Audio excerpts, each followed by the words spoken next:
श्री स्वामी समर्थ. आपण आपल्या देवघरामध्ये मुख्य दरवाजाजवळ आणि माता तुळशीजवळ दिवा लावतो. त्या दिव्यातील जळालेल्या वातीचं करायचे काय असा प्रश्न सर्वांनाच पडलेला असतो. तर चला जाणून घेऊयात. पण त्याआधी तुम्ही अजूनही या चॅनेलला सबस्क्राईब केलं नसेल तर चॅनेलला नक्की सबस्क्राईब करा.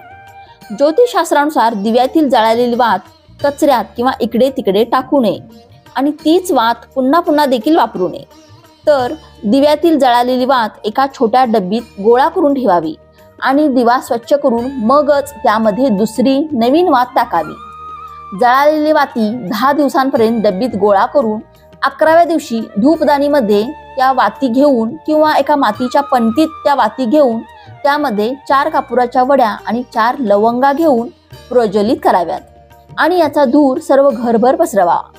याची राख विसर्जित करावी किंवा झाडाच्या मुळाशी टाकून द्यावी. यामुळे घरातील सर्व दोष दूर होतात.